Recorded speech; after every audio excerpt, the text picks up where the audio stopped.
Hello बच्चों, let's understand question firstly. देखिए question आपसे क्या बोलना चाहता है। तो रिएक्शन में आपको एक 1 डिग्री अल्कोहल दिया हुआ है in presence of stronger acid and heating.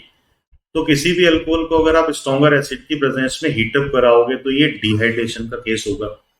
Dehydration अपने आप में एक बीटा एलिमिनेशन होता है जिसमें रिजल्ट बनते हैं एल्कीन। आप देखें कि दो तरह के मैकेनिज्म पॉसिबल हैं, E1 एंड E2। अगर कार्बोकेटायन इंटरमीडिएट बना और स्टेबल हो गया तो हम किस एलिमिनेशन की बात करेंगे? E1 की।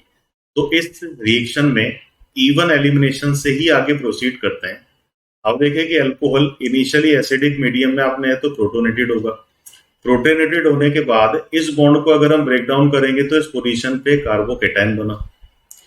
तो कार्बोकेटायन इनिशियली कितना डिग्री नजर आता है?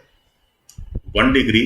और 1 डिग्री कैटायन अगर बन पा रहा है तो आप ये बोलोगे कि 1 डिग्री है तो लेस स्टेबल है, दैट मीन्स की रीअरेंजमेंट होना चाहिए। रीअरेंजमेंट में after shifting of 1 methyl group this cation is now 3 degree, और 3 डिग्री के साथ में अगर ये बेंजीन रिंग से भी एसोसिएटेड है तो हम ये कह सकते हैं 3 डिग्री के साथ स्टेबल होने का इसका बड़ा रीजन रहेगा रेजोनेंस। तो मेजर प्रोडक्ट इस कार्बोकेटायन से आप अचीव करोगे। अब देखिए कि यहाँ पे कितने पोजीशन अल्फा के हैं, 2। तो after elimination how many alkenes are possible? One possible alkene is terminal and other possible alkene which is non terminal. तो इन दोनों में से भी अगर हम इवन एलिमिनेशन की बात कर रहे हैं तो इवन एलिमिनेशन में मेजर प्रोडक्ट हमेशा कौन सा रिजल्ट होता है? सेडजेव प्रोडक्ट। और सेडजेव प्रोडक्ट वो होता है जहां पे अल्फा हाइड्रोजन की काउंटिंग ज्यादा रहे।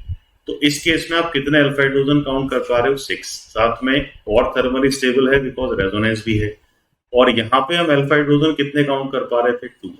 तो ये जो रिजल्ट है इसको कंसीडर किया जा सकता है एज ए मेजर प्रोडक्ट। और अब अगर हमें मेजर प्रोडक्ट डिफाइन करना है तो हम यहाँ किस ऑप्शन को पिक कर सकते हैं? ऑप्शन नंबर बी को। तो I hope you understood this question. All the best.